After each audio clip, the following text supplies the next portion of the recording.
Hello friends, இன்றைக்கி நம்ம என்ன பார்க்க போகிறோம் அப்படின்னா டிஎன்பிஎஸ்சியில் குரூப் 2, குரூப் 1 அண்ட் குரூப் 4 எல்லாத்துலேயுமே ரொம்ப இம்பார்ட்டண்டான டாபிக் ப்ளஸ் பிஇஓ எக்ஸாமுக்கு இம்பார்ட்டண்டான டாப்பிக்காக இருக்கிற ஐரோப்பியர் வருகை தான் பார்க்க போகிறோம். முதல்ல ஹிஸ்ட்ரி லெசன் கிளாஸ் 11ல் ஹிஸ்ட்ரி லெசன் 16 பார்க்க போகிறோம். ஐரோப்பிய வருகையும் அதற்கு பின்பும்.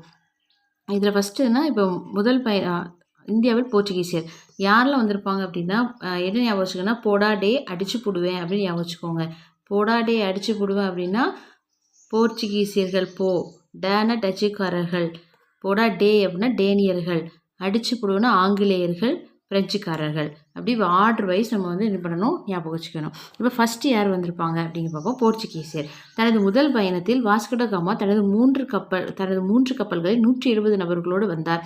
அதாவது எப்படின்னா ஃபஸ்ட்டு இந்த கதையை ஷார்ட்டாக பார்த்துக்குவோம். அதுக்கப்புறம் இதில் புக்கில் இருக்கிறத பார்க்கலாம். ஃபஸ்ட்டு என்ன அப்படின்னா அந்த ஐரோப்பா கண்ட்ரியிலேருந்து நம்ம இந்தியாவுக்கு ட்ரேட் பண்ணுறதுக்காக முதல்ல நிலவழியில் வந்திருப்பாங்க. அது எப்படின்னா மத்திய தரைக்கடல் வழியாக துருக்கியோட அவங்களோட பிளேஸை தாண்டி வர வேண்டியது இருக்கும். ஆனால் ஒரு கட்டத்தில் அவங்க என்ன பண்ணுவாங்க, துருக்கியர்கள் மத்திய தரைக்கடல் அந்த கடல் கிட்ட போகிற அந்த சின்ன வழி அடைச்சிருவாங்க. அடைச்சதுனால என்ன, அங்கே நிலவழிங்கிறது பாசிபிள் இல்லை. ஸோ அப்புறம் நீர்வழியில் தான் போகணும். அப்போ அந்த வழியை கண்டுபிடிக்கிறதுக்காக வால்மீகி ஹென்றி ஒவ்வொருத்தங்களையும் ஊக்குவிப்பார். யார் யார் போகிறீங்க அப்படின்னு, போய் இந்தியாவுக்கு போகிற வழியை கண்டுபிடிச்சிட்டு வாங்க அப்படின்னு சொல்லி ஊக்குவிப்பாங்க. அப்படி ஊக்குவிச்சதில் வாஸ்கோ ட காமாவும் ஒருத்தர். அந்த வாஸ்கோ ட காமா இந்தியாவுக்கு 3 தடவை வந்திருப்பாங்க. ஃபஸ்ட் டைம் அதான் முதல் பயணத்தில் அப்படின்னு சொல்லி நம்ம கொடுத்துருக்காங்க. முதல் பயணத்தில் அப்படின்னு ஃபஸ்ட்டு டைம் எப்போ வந்திருக்காங்க அப்படின்னா எத்தனை பேரோடு வந்தாங்கன்னா 170 நபர்களோடு வந்தார். அப்போது ஃபஸ்ட் டைம் வரும்போதே என்ன பண்ணிட்டாங்கன்னா அவரோட வழி கண்டுபிடிச்சார். ஏன்னா இந்திய மாலுமி ஒருத்தவங்கள ஹெல்ப்போட இந்தியாவுக்கான வழி எப்படி வரணும், இந்தியா எப்படி ரீச் பண்ணணும் அப்படிங்கிற வழியை கண்டுபிடிச்சாரு. அவர் ஃபஸ்ட்டு இந்தியாவில் கால் வச்ச பிளேஸ் என்ன அப்படின்னா, அதாவது எப்படி ஆம்ஸ்ட்ராங் ஃபஸ்ட்டு நிலவில் கால் எடுத்து வச்சாங்க அப்படின்னு சொல்கிறாங்களோ அது மாதிரி ஃபஸ்ட்டு அவர் இறங்கின இடம் என்னென்னா கள்ளிக்கோட்டை. அப்போ அந்த கள்ளிக்கோட்டை பகுதியை ஒருத்தர் ஆட்சி பண்ணிட்டு இருந்திருப்பாங்க. அவங்களோட நேம் என்ன அப்படின்னா சாமுத்ரி ராஜா. இது நம்மளோட 11th புக்கில் மட்டும்தான் இருக்கும். சாமுத்ரியினுடைய அப்படின்னா சாமுத்ரி ராஜா அவர் பேர். அதுதான் மன்னர் சாமரின் அவரை நம்ம எல்லா புக்லேயும் சாமரின் தான் இருக்கும். இந்த புக்கில் மட்டும்தான் மன்னர் சாமுத்ரி ராஜா அப்படி அவங்க வந்தோடனே இப்போ நம்ம வீட்டுக்கு வந்தால் ஒருத்தங்களை எப்படி நம்ம வரவேற்போமோ அதை மாதிரி இவர் வாஸ்கோ ட காமாவை ரொம்ப நட்புணர்வோடு வரவேற்றார். நட்புணர்வு வாஸ்கோ ட காமாவிற்கு மகிழ்ச்சி அளித்தது. ஸோ 1498 ஆகஸ்ட் 29ஆம் நாள் தன்னுடன் வந்தவர்களில் உயிரோடு இருந்த 55 மாலுமிகளுடன் 3 2 கப்பல்களில் இந்திய சரக்குகளுடனும் கப்பல் 2 கப்பல்களில் இந்திய சரக்குகளுடனும் ஊர் திரும்பும் பயணத்தை மேற்கொண்டார். திரும்ப எப்போ வராரு அப்படின்னா 1498 ஆகஸ்ட் 29 திரும்ப போகிறார். எல்லாரும் எல்லாம் பேசிட்டு ஏன்னா ஃபஸ்ட்டு வரும்போது 170 பேரோடு வர்றவர் எத்தனை பேரோடு ரிட்டர்ன் போகிறார் அப்படின்னா 55 பேரோடு தான் ரிட்டர்ன் போகிறார். என்ன இருக்கும் அப்படின்னா வழியில் காற்றுல கடல் காற்று அப்படி இப்படி டயர்டாகி அப்படி அதில் கடல்லே விழுந்து இறந்துருப்பாங்க. அதான் மீதி 55 மாலுமிகளோட போகிறாரு. 2 கப்பல்களில் இந்திய சரக்குகளோட. அப்போ மொத்தம் 3 கப்பல் இருக்குது. அதில் 2 கப்பலில் என்ன பண்ணுறாங்க அப்படின்னா இந்திய சரக்கு எல்லாம் ட்ரேடு எல்லாத்தையும் ஏற்றிட்டு போகிறார், ஊருக்கு போகிறார். அது வாஸ்கோ ட காமாவின் வெற்றி போர்த்துக்கலை 1200 மாலுமிகளை 13 கப்பல்களுடன் பெட்ரோ ஆல்வாரிஸ் கேப்ரல் என்பவரின் தலைமையில் மீண்டும் அனுப்பி வைக்கிறது. அப்போது ஃபஸ்ட்டு ஒருத்தர் வந்தவர் வாஸ்கோ ட காமா வந்தார். என்ன பண்ணார் அப்படின்னா 171 பேரோடு வந்தவர் 55 பேரோட ரிட்டர்ன் போயிட்டார். 55 பேரோட நிறைய 3 கப்பலில் 2 கப்பல் என்னாச்சு அப்படின்னா 2 கப்பல் ஃபுல்லாகவே இந்தியாவிலேருந்து நம்ம எடுத்துகிட்டு போகிறாங்க சரக்கு. அதை பார்த்துட்டு யாருக்கு ஆசை வருது அப்படின்னா பெட்ரோ ஆல்வாரிஸ் கேப்ரல் அவர் என்ன வர்றாரு, எத்தனை பேர் வர்றாருன்னா 1200 மாலுமிகளை 13 கப்பலோட வராரு. அப்போ 1500 திரும்ப வாஸ்கோ ட காமா 1498 வந்துட்டு போனதுக்கப்புறம் திரும்ப எப்போ வராங்க அப்படின்னா 1502 வராங்க. அது அக்டோபர் 29. இது ஆகஸ்ட் 29, இங்கே அக்டோபர் 29. எத்தனை கப்பலோடு வராருன்னா இவர் 13, இங்கே 20 கப்பல்களோடு வாஸ்கோவா மீண்டும் கள்ளிக்கோட்டை வந்தார். அங்கிருந்து அதிக வசதிகளை கொண்ட திரும்ப எங்கே போகிறாரு, அங்கேருந்து கொச்சிக்கு போகிறாரு. ஐரோப்பிய வணிகம் பெருக வேண்டுமெனில் அவங்களோட கண்ட்ரியில் வணிகம் பெருகணும் அப்படின்னா வணிகத்தின் மீது அராபியர்கள் கொண்டிருந்த முற்றுரிமை உடைக்கப்பட வேண்டும் என அவர் உணர்ந்தார். அராபியர்கள் கொண்டிருந்த உரிமையை என்ன செய்யணும், உடைக்கணும் அப்படின்னு இவர் நினைச்சார். யார் அப்படின்னா வாஸ்கோ ட காமா. கொச்சி மற்றும் கள்ளிக்கோட்டையின் இந்து மன்னர்களிடையே நிலவிய பகைமையை அவர் தனது இதுக்காக அவர் பயன்படுத்துறது என்னன்னா, கொச்சி மன்னருக்கும் கள்ளிக்கோட்டை மன்னர், அதாவது இந்து மன்னர், 2 பேருமே இந்து மன்னர்கள், அவங்க கிட்ட வந்து பகைமை இருந்திருக்கு. அந்த பகைமையை இவர் பயன்படுத்திக்க நினைச்சாரு. அப்பதானே நமக்கு அந்த கொச்சியும் சேர்த்து பிடிக்க முடியும், அந்த அரேபியர்களுடைய உரிமையை வந்து நம்ம தூர் எடுக்க முடியும்னு நினைச்சாரு. ஸோ அப்போ இந்திய பெருங்கடல் செங்கடல் வணிகத்தில் அராபியர் கொண்டிருந்த முற்றுரிமையை ஒழித்தார். ஸோ இந்த இதை பயன்படுத்தி யார் ஒழிச்சாலும் வாஸ்கோடகாமா வந்து இந்திய பெருங்கடல் செங்கடல் வணிகத்தில் அராபியர் கொண்டிருந்த முற்றுரிமை ஒழித்தார். போர்ச்சுகலுக்கு திரும்பும் முன்னர் அப்போ இந்த பேஜில் நம்ம என்ன பார்த்துருக்கோம் அப்படின்னா, ஷார்ட்டாக நம்ம சொல்லிடலாம். ஷார்ட்டாக என்ன அப்படின்னா, ஃபஸ்ட்டு வாஸ்கோடகாமா வந்து 1498 ஆகஸ்ட் 29ஆம் நாள் எங்கே வராங்க அப்படின்னா, கள்ளிக்கோட்டை எங்கே வராரு. அங்கே இருந்த மன்னரோட பேர் என்னென்னா மன்னர் சாமரின். அவர் சாமரின் எப்படி சொல்லலாம், அவரோட உண்மையான பேர் என்ன, சாமுத்ரி ராஜா. அவர் வந்து ரொம்ப சந்தோஷமாக தான் வரவேற்றார். அந்த 1498 ஆகஸ்ட் 29 மீதி உயிரோடு இருந்த மீதி 55 பேரோட அவங்க 2 கப்பல் ஃபுல்லாக சரக்குகளை ஏற்றிட்டு 3 கப்பலோடு அவங்க வந்து போகிறாங்க. இதை பார்த்து பெட்ரோ ஆல்வாரிஸ் கேப்ரல் அவங்களுக்கு வந்து ரொம்ப ஆசை வந்து 13 கப்பலோட இந்தியாவுக்கு வராங்க. எப்போன்னு நமக்கு கொடுக்கல, நம்ம 8th புக்கில் அது இருக்குது, நம்ம பார்க்கலாம், புக் வைஸ் பார்க்கலாம். வராங்க. அதுக்கப்புறம் திரும்பவும் வாஸ்கோடகாமா வந்து 1502 அக்டோபர் 29 20 கப்பலோடு வராரு. இதை விட ஒரு வசதியாக இருக்கிற கொச்சியை பார்க்குறாரு. அதை பார்த்து அவங்களுக்கு ரொம்ப ஆசையாகுது. அப்போது அங்கேருந்து 2 மன்னர்களுக்கு இடையில இருக்கிற பகைமையை வந்து அவர் பயன்படுத்திக்கிட்டு அந்த அரேபியரோட முற்றுரிமை இந்தியவர்கள் செங்கடலில் இருந்தது, அதை வந்து ஃபுல்லாகவே ஒழிச்சிட்டாங்க. ஓகே, செகண்ட் டைம் வந்தப்போ வாஸ்கோடகாமா இப்போ செகண்ட் டைம் எப்போ வந்திருக்காங்க அப்படின்னா 1502 அக்டோபர் 29 எத்தனை கப்பலோட 20 கப்பலோட வராங்க. வந்து யாருக்கும் சண்டை பயன்படுத்திக்கிறார் அப்படின்னா, கொச்சி அரசருக்கும் இன்னொன்று யார் அரசர்னா கள்ளிக்கோட்டை அரசருக்கு இருக்கிற பகைமையை பயன்படுத்தி அவர் வந்து அந்த மொத்தத்தையும் ஒழிச்சிட்டார். என்ன, அந்த உரிமை இந்திய பெருங்கடல் செங்கடலில் இருக்க மொத்த உரிமையும் அரேபியர்களுக்கு வச்சிருந்த உரிமையும் ஒழிச்சிட்டு என்ன பண்ணாங்க அப்படின்னா, இதுதான் ரொம்ப முக்கியம், கொச்சியில் ஒரு சரக்கு கிடங்கையும், அதாவது ஒரு ட்ரேடு, கண்ணூரில் ஒரு சிறைச்சாலை, கண்ணூரில் என்ன பண்ணாங்க, 2 இடத்துல பண்ணியிருக்காங்க. கொச்சியில் ஒரு சரக்கு கிடங்கு, கண்ணூரில் ஒரு சிறைச்சாலையும் நிறுவினார். அதுதான் முக்கியம். ஓகே,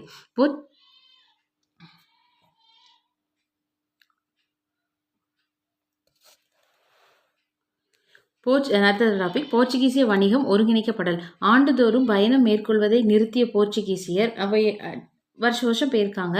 இந்தியாவில் என்ன பண்ணாங்க, அங்கேயே நமக்குன்னு ஒரு ஆளை வச்சிருவோம் அப்படின்னு முடிவு பண்ணிட்டாங்க. இந்தியாவில் ஒரு ஆளுநரை அமர்த்த முடிவு செய்தனர்.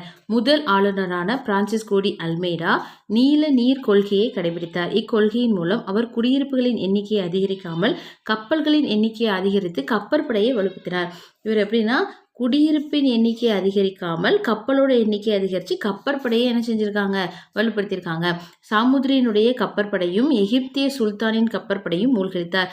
யார் அப்படின்னா, சாமுத்ரிங்கிறது யாருன்னா கள்ளிக்கோட்டை, அடுத்தது எகிப்திய சுல்தான், இவங்களோட கப்பற்படையை மூழ்கடிச்சிட்டு, ஏன்னா அவர் எதை இன்க்ரீஸ் பண்ணுறாருன்னா கப்பலோட எண்ணிக்கையை தான் அதிகரிக்காங்க, மூழ்கடித்தார். கொச்சி அரசரோட நட்பு பூண்டு அவர் கொச்சி, கண்ணூர், மலபார், கொச்சி அரசரோட ஃப்ரெண்ட் ஆகிட்டார். ஏன்னா கள்ளிக்கோட்டை அரசரை விட்டுட்டார். ஸோ கொச்சி, கண்ணூர், மலபார் கடற்கரை ஏனைய இடங்களில் கோட்டைகளை கட்டினார். கொச்சி, கண்ணூர், மலபார். ஆல்ரெடி கண்ணூரில் என்ன பண்ணியிருக்காரு அப்படின்னா ஒரு சிறைச்சாலை நிறுவியிருக்காரு. கொச்சி அரசரோட என்ன பண்ணிட்டாரு, நட்புறவை பயன்படுத்திக்கிட்டாரு. அந்த நட்பு கொண்டு ஏனைய இடங்களில் கோட்டைகளை கட்டிட்டாரு. கொச்சி, கண்ணூர், மலபார், கொச்சி, கண்ணூர், மலபார் இடங்களில் கோட்டைகளை கட்டினார். அல்மெய்டாவுக்கு பின்னர், அதாவது ஃபர்ஸ்ட் ஆளுநர் யார் அப்படின்னா பிரான்சிஸ்கோ டி அல்மெய்டா. அவரோட கொள்கை என்னன்னா நீல நீர் கொள்கை. அல்மெய்டாவுக்கு பின்னர் அல்புகருக்கு பதவியேற்றார். 1501 1502 அல்புகருக்கு என்ன பண்ணாங்க, பதவியேற்றாங்க. இந்தியாவில் போர்ச்சுகீசிய செல்வாக்கை உண்மையில் நிறுவியவர் இவர் தான். வெயிட் பண்ணுங்கம்மா ஒரு நிமிஷம்.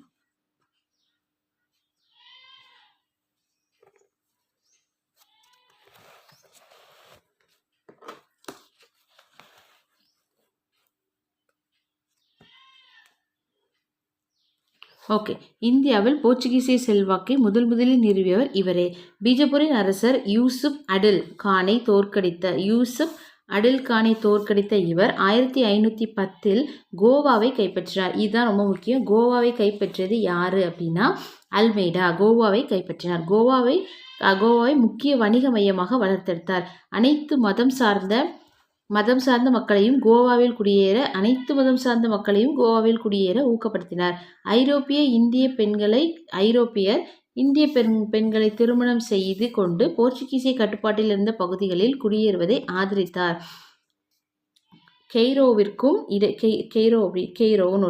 கெய்ரோவிற்கும் இடைப்பட்ட வணிக தடங்களின் மீது மேலாதிக்கம் செலுத்தி வந்த முஸ்லிம் வணிகர்களை தோற்கடித்த அவர் மலாக்காவை கைப்பற்றியதால் பேரரசு விரிவடைந்தது. அராபியாவை தாக்கி ஏடன் நகரை கைப்பற்றுவதில் வெற்றி பெற்றார். எவ்வளோ பண்ணியிருக்காரு பாருங்க. மலாக்கா கைப்பற்றியிருக்காங்க, ஏடன் நகரை கைப்பற்றி வெற்றி பெற்றார். 1517 ஆர்மசு துறைமுகம் ஒரு கட்டுப்பாட்டின் கீழ் வந்தது. ஸோ அப்போ அதையும் என்ன பண்ணிட்டாங்கன்னா அல்மெய்டா என்ன பண்ணிட்டாங்க, கைப்பற்றிக்கிட்டாங்க. ஸோ எதெல்லாம் கைப்பற்றினாங்கன்னா கோவா, மலாக்கா, ஏடன், ஆர்மசு துறைமுகம் இது எல்லாத்தையுமே என்ன பண்ணாங்கன்னா இவர் கைப்பற்றிட்டாரு. இன்னொன்று என்ன பண்ணியிருப்பாங்க அப்படின்னா ஐரோப்பிய இந்திய பெண்கள் திருமணத்தை ஊக்குவிச்சிருப்பாங்க. ஃபஸ்ட்டு வணிக மையமாக அதை நல்லா வளர்த்தெடுத்தார். எதனா கோவாவை. அதுக்கப்புறம் உடன்கட்டை ஏறும் பழக்கத்தை நிறுத்தினதும் இந்த அல்புகர்க்கு தான். உடன்கட்டை ஏறும் பழக்கத்தை நிறுத்தியவரும் அல்புகர்க்கு தான். அப்புறம் இந்தியாவில் போர்ச்சுகீசிய பேரரசு வலிமைப்படுவதில் மேலும் 2 ஆளுநர்கள் ஃபஸ்ட்டு இவர் தான் முக்கியமானது. மேலும் 2 ஆளுநர்கள் இருந்தாங்க அப்படின்னா அவங்க யாருன்னா நினோடி குன்ஹான்னு எழுதி புக்கில் இருக்கும். ஸோ நினோடா குன்ஹா, ஆண்டோனியா டி நொரன்கா ஆகியோர். டா குன்ஹா 1534 பசீனையும் 1537 டையுவையும் 1559 டாமன் துறைமுகம், இது எல்லாத்தையும் இமாத் உல் முல்க் என்பவரிடமிருந்து பறிக்கப்பட்டது. யார் அப்படின்னா நினோடா குன்ஹான் இருக்கும். இதே சமயத்தில் 16ஆம் நூற்றாண்டின் இடைப்பகுதியில் கொழும்புவில் ஒரு கோட்டை கட்டியதை தொடர்ந்து இலங்கையின் மீதான போர்ச்சுகீசியரின் கட்டுப்பாடு அதிகமானது. டி நொரன்காவின் காலத்தில்தான் 1571 முகலாய அரசர் அக்பர் குஜராத்தில் உள்ள காம்போவுக்கு வந்தார். அக்பர் எப்போ வந்தாங்க அப்படின்னா 1571. 1571 தான் அக்பர் வந்திருக்காங்க.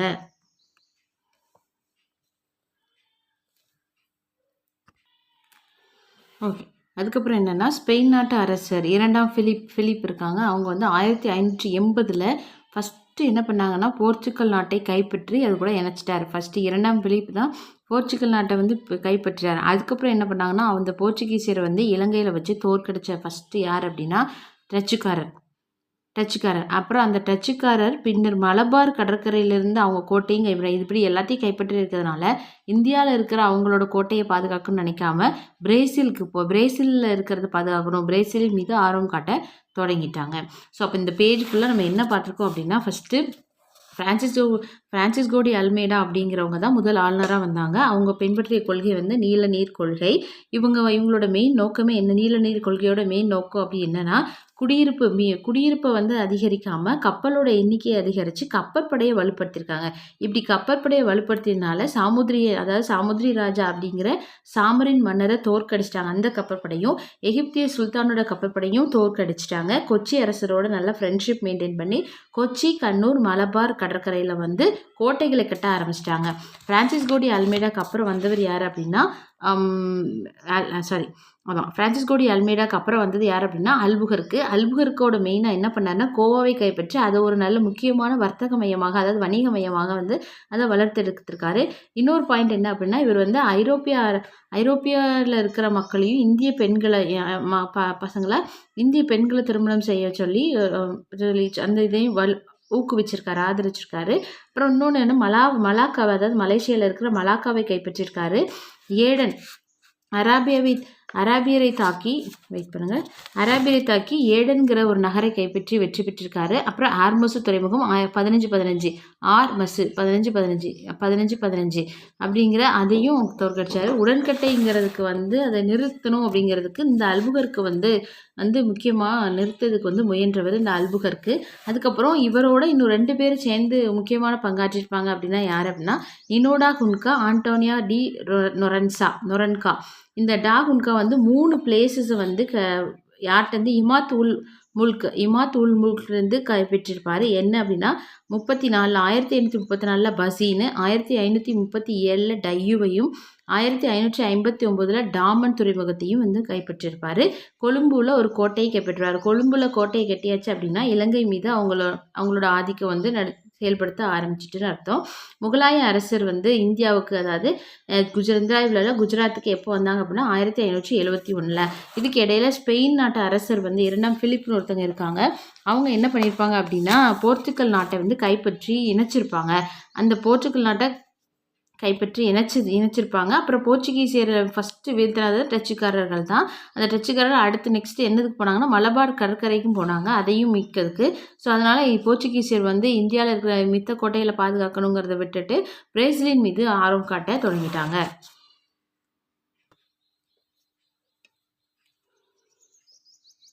நெக்ஸ்ட் வந்து போர்ச்சுகீசிய வருகையின் தாக்கம். ஃபஸ்ட் அப்படின்னா அவங்க வந்ததுனால நமக்கு கிடைச்ச தாக்கம் என்ன அப்படின்னா இந்திய அரசர்களை அவங்க வந்து ஈஸியாக வின் பண்ணிட்டாங்க. எப்படி வின் பண்ண முடியும் அப்படின்னா இந்திய அரசர்கள் வந்து எப்போவுமே பிரிஞ்சே இருந்தாங்க. அதை வந்து ஐரோப்பியர் பயன்படுத்திக்கிட்டாங்க. ஐரோப்பியர்கள் வந்து புதிய முறைகளை தான் கையாண்டாங்க. அதுக்கப்புறம் இவங்க இந்த வணிக உற்றுரிமை பண்ணாங்க இல்லையா, அரேபியரோட வணிகத்தை முற்றுரிமை பண்ணாங்களா, அது வந்து அவங்களுக்கு உதவலை. அது வந்து யாருக்கு உதவிச்சு அப்படின்னா ஆங்கிலேயருக்கு தான் வழிநடத்தது. ஆங்கிலேயர் கடற்கொள்ளையரை அழித்து கடற்பயணத்தை பாதுகாப்பாக ஆக்கின. அவங்க வந்து கடற்கொள்ளையர்களெல்லாம் அழிச்சிட்டு கடற்பயணத்தை பாதுகாப்பாக மாற்றிட்டாங்க. அதுக்கப்புறம் திருமணங்கள் நடந்தது இல்லையா, திருமணங்கள் நடந்தது மூலமாக யாருக்கு இருக்கு, ஐரோப்பியர்களுக்கும் இந்தியர்களுக்கும் திருமணம் நடந்தது மூலமாக என்னாச்சுன்னா ஒரு இனக்குழு உருவாச்சு. அதோட பேர் என்னது, யுரேசிய இனக்குழு. இவங்க பின்னால் எங்கே போனாங்கன்னா ஆப்பிரிக்காவிலும் ஆசியாவிலும் இருந்த போர்ச்சுகீசியரின் காலனிகளுக்கு அழைத்து செல்லப்பட்டுட்டாங்க. அப்புறம் சென்னை சாந்தும் போர்ச்சுகீசியரின் வருகைக்கான முக்கிய சான்றாக இருந்திருக்கு. அதாவது போர்ச்சுகீசியர் வந்து கருப்பு நகரம்னு எதை சொல்லியிருப்பாங்க அப்படின்னா மயிலாப்பூரை, ஆங்கிலேயர் வந்து கருப்பு நகரம்னு எதை சொல்லியிருப்பாங்க அப்படின்னா ஜார்ஜ் டவுன்னு சொல்லியிருப்பாங்க. அதுக்கப்புறம் சேச சபைன்னு ஒரு சபை இருக்குது. அந்த சபை வந்து இந்தியாவுக்கு வந்திருக்கு. அதில் ஃபஸ்ட்டு முக்கியமான ஆள் யார் அப்படின்னா ராபர்ட் டி நொபிலி. அவர் வந்து தமிழிலும் சமஸ்கிருதத்திலும் நல்லா வந்து எழுதுவார், விரிவாக எழுதுவார். அதனால் இவர் வந்து தமிழ் உரைநடையின் தந்தை அப்படின்னு சொல்கிறாங்க. ஹென்ரிக்ஸ் வந்து போர்ச்சுகல் நாட்டு யூதர். ஹென்ரிக்ஸ் வந்து தமிழ் அச்சுப்பதிப்பின் தந்தை அப்படிங்காங்க. அதுக்கப்புறம் வந்து மீன் பிடிக்கிறது தொழில், படகோட்டுற உரிமை, முத்து குளித்தல் எல்லாமே அது நடக்கிறது வந்து யாருக்கு ப்ராப்ளம் வந்துச்சு அப்படின்னா கடற்கரை மக்கள், அதாவது முஸ்லீம் குழுக்கள், கடற்கரை மக்கள் இருந்திருப்பாங்களா, அந்த முஸ்லீம் குழுக்களுக்கும் போர்ச்சுகீசியர்களும் இதை பயன்படுத்தினோடனே போர்ச்சுகீசியர்களுக்கு ப்ராப்ளம் வந்தோடனே போர்ச்சுகீசியராக ஹெட்டாக இருக்கிற அந்த கொச்சியிலிருந்த போர்ச்சுகீசிய அதிகாரிட்ட வந்து இவங்க போய் சொல்லியிருக்காங்க. சொன்னோன்னே இதை சாக்கா பயன்படுத்திக்கிட்ட போர்ச்சுகீசியர்கள் என்ன பண்ணாங்க அப்படின்னா அவங்களோட ரோமன் கேத்தலிக் அந்த சிஸ்டமை வந்து இந்த முஸ்லீம் மக்கள் மேலே திணிச்சு அந்த மதத்தை பரப்பிட்டாங்க. ஸோ அங்கே வந்து பரதவக்குல மக்கள் வந்து கத்தோலிக் கிறிஸ்தவர்கள் வந்து மாறிட்டாங்க. இதை மாத்திரம் ஒரு முக்கியமான அந்த சபையை பரப்புனதில் முக்கியமான ஒருவர் யாருன்னா புனித பிரான்சிஸ் சேவியர். அவர் வந்து எப்போ வந்திருப்பார் கோவாக்குன்னா 1542. இதெல்லாம் எக்ஸாம் பாயிண்ட் ஆஃப் வியூவில் இம்பார்ட்டன்ட் இல்லை. அதுக்கப்புறம் திருமுழுக்கு சடங்கு நடத்துவதற்காக எங்கெல்லாம் கூப்பிட்டு வந்தாங்கன்னா தூத்துக்குடி, புன்னை, காயில் அந்த இடத்துக்கெல்லாம் கூட்டிகிட்டு வந்திருப்பாங்க. இதுதான் முக்கியமானது. கார்டஸ் என்ற பெயரில் வந்து கொடுத்தது காட்ஸ், அதாவது காட்ஸ் சொல்லுவோம்லாம், அதான் கார்டஸ் தமிழில். காட்ஸ் அப்படிங்கிறது வந்து போர்ச்சுகீசியர் வழங்கிய பாதுகாப்பு. அதை வந்து இந்தியர்கள் ஏற்றுக்கொள்ளலை அப்படின்னா அவங்க வன்முறை மூலம் வணிகத்திற்கு இடையூறு செஞ்சுருக்காங்க செய்கிற மாதிரி பயன்படுத்தியிருக்காங்க. ஆனால் காட்ஸ் பாதுகாப்பு கொடுக்குறங்க பேரில் இவங்க இந்த எல்லா பிரச்சனைகளையும் உண்டாக்குறதே இந்த போர்ச்சுகீசியர் தான் அப்படின்னு சொல்கிறாங்க. காட்ஸ் முறையில் போர்ச்சுகீசியர் வணிகர்கள் பணம் பறித்தனர். கடற்கொள்ளையர்களுக்கு எதிராக தாங்கள் பாதுகாப்பு வழங்குவதாக கூறிக்கொண்டனர். ஆனால் அதை போன்ற இடையூறுகளில் பலவற்றை செய்தவர்களும் போர்ச்சுகீசிய கடற்கொள்ளையர்களே. ஸோ இதோட நமக்கு போர்ச்சுகீசியர் முடிஞ்சிச்சு. அதுக்கப்புறம் நம்ம என்ன பார்ப்போம்னா டச்சுக்காரர்கள் பார்ப்போம். தேங்க்யூ.